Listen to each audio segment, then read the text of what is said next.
Sitting on the plane today and trying to think of a few points to speak about, I was hesitant if I should share the story of Hashgacha Pratis that I'm here tonight.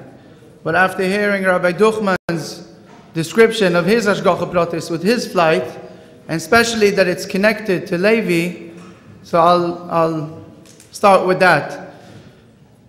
Since I moved out to Stockholm 12 years ago, I came for the Kinus HaShluchim on Wednesday only twice. It happens so that my JLI classes are always on Wednesday night, so it's hard for me to get out on Wednesday, so I come on Thursday and arrive here Thursday afternoon, evening, and it's always tight, you don't manage to get much done and so on. The only time I made an effort and came on a Wednesday was 2 years ago, when Levi's situation was deteriorating, and I felt that we should take the trip and go visit him.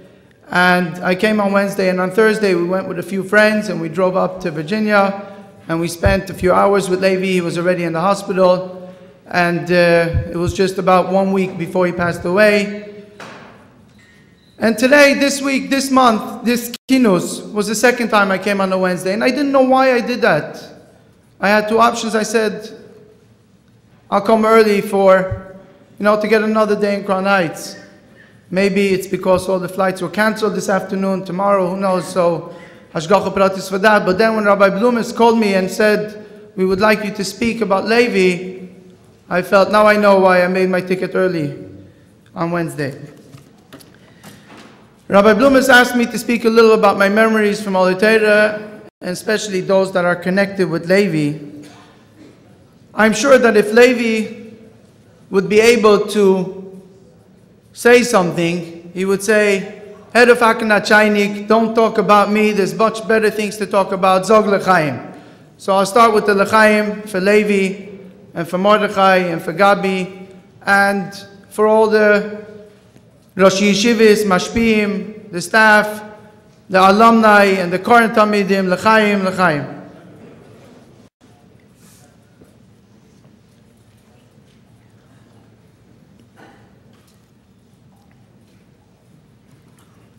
Another Hashgacha Pratis. Today on the flight I was sitting and learning a Sikha, Chelik Yud of Teres Menachem, the Svadius of Tovshin Yudalid. And I opened up Chedesh Cheshvan, Sikha of Chav Cheshvan Tovshin Yudalid. The headline, the date, struck me. Leil Hey Parsha Chaye Soro. Exactly like tonight. 59 years ago, the Rebbe spoke a Sikha to the Askonim of the yeshivas. And of course it was to encourage them to support the yeshiva more. And the Rebbe's point was that supporting the yeshiva is not only supporting a specific group of a few Talmidim, but supporting Gans Am Yisrael. And the Rebbe explains that in Lubavitchi yeshivas we educate students not only to be Frume Yidin, Toiv LaShamayim, V'Toiv LaBriyas, but we teach them, we educate them to be manhigim, to be soldiers that go in the front and fight for Yiddishkeit in every corner of the world. And there's no question that this is today fulfilled by Oholei Torah, by the Talmidim of Oholei Torah. On this placemat you can see the numbers of Shluchim, alumni of Oholei Torah serving in every corner of the world. And there's no question that the Chassidische Chinuch and the Chassidische Lebendigkeit and the Varimkeit and the Avira, the environment of Oholei Torah, and especially the being so close to the Rebbe and the Rebbe's Daled Ames, is what affects the Talmidim to be devoted to the Rebbe and to Yiddishkeit throughout their lives. And I would like to thank the yeshiva not only for the years that I was here as a Talmid, but for the years that I was still living in Israel and coming every so often to visit, to be with the Rebbe for a few weeks, a month or two, and always with open hands, open arms, welcoming, spend a few weeks in yeshiva, and to be able to experience the Chayes and the Lebendigkeit of Oholei Torah during those years and those few weeks was very special. But I would also like to thank the yeshiva for one occasion where I was not allowed to be in yeshiva. And this was Tavshin Mem Ches. I came with my whole family to spend 2 months by the Rebbe. We came in the middle of Cheshvan and we stayed till the middle of Teves. And coming from Israel and not having the opportunity to see the Rebbe so often, I used to come to 770 and wait for the Rebbe to come 10 o'clock from the house and giving nickels to all the kids. And then at 3 o'clock, a little after 3, I would sneak out of yeshiva to go to Mincha with the Rebbe. And my teacher that year said, listen, you either come like all the students, and I know you're a guest and you don't see the Rebbe every so often, but it doesn't matter. Now you're in yeshiva and you have to come on time in the morning and leave in the evening when yeshiva finishes. You can't come and go when you want. There's a Seder here.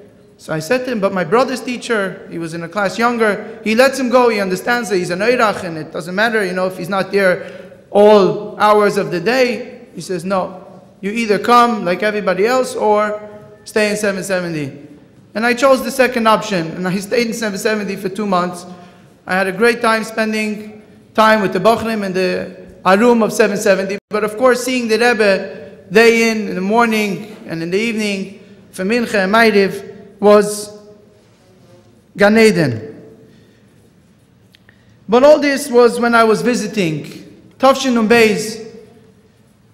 Shortly after Chav Zayin Adar, I moved to Kranites and I started learning in Oholei Torah Ba'ofen Kavua, and that's where I met Levi Deitsch.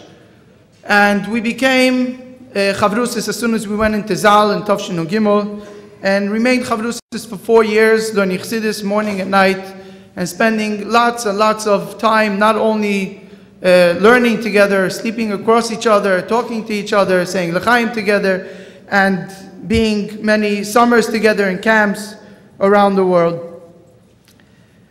I was thinking today, we're in Parsha Chayei Soro.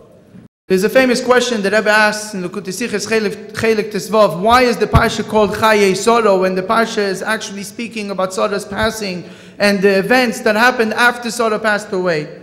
And the Rebbe explains that this was Chayei Soro. Chayei Soro was not only the short physical, material life she was living in this world, but her Avodah Ruchnis, and especially the difference between Avram and Sarah was focusing on Yitzchak. And in the Parsha we see how Yitzchak keeps on the life of Avram. And when we speak about Levi and Levi's life, which unfortunately was short life, but very accomplished life, and influenced so many people, I was thinking which two words could describe Levi in the best way.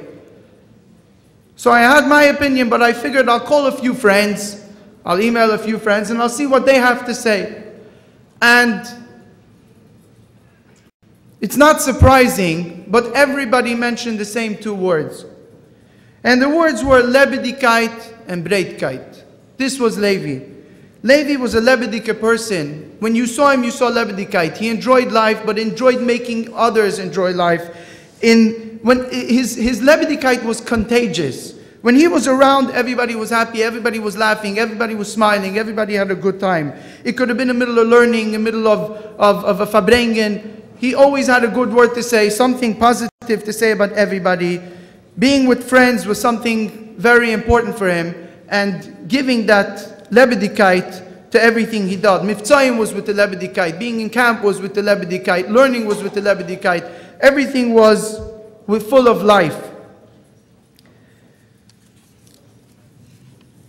When he did something, even if it was out of the norm in yeshiva, he did something that an average student wouldn't do in yeshiva, but when Levi did it, you couldn't get upset, you couldn't get angry. The Hanolah, okay, so he did it. It was with a smile. His Breitkeit was also something famous. There was nothing that he was scared to do or shy to do or not able to do. Whatever he wanted, he got done. If he wanted to get something done, it was done. He knew everybody. He wasn't shy of talking to everybody. I remember especially the Tkufa of the Kinus HaShluchim, when we were Talmidim in Yeshiva and we would walk up Kingston Avenue or in 770 or by a Fabrengen. He knew every shliach, young and old, and every person he met, he had something to say to. Everybody was his good friend. And you know, to be a friend of many people is hard. To be everybody's good friend is even harder. Levi was everybody's best friend, for real. He worried for everybody, he took care of everybody, he made sure to say a good word to everybody he met. And especially his friends, his chaverim, was someone, he cared for them. He wanted them to have a good time. And I remember there was a kufa where he was very into surprising his friends on their birthdays.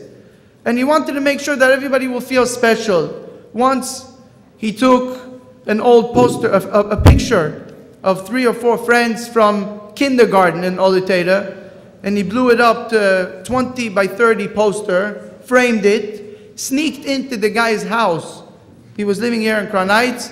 He sneaked in without permission, somehow got into the house, hung it up on his wall. So when the bacher would come home at night, he found the picture hanging on his wall. This was Levi. He had the breitkeit to knock on someone's house and tell his mother, I want to hang up a picture on his bedroom wall.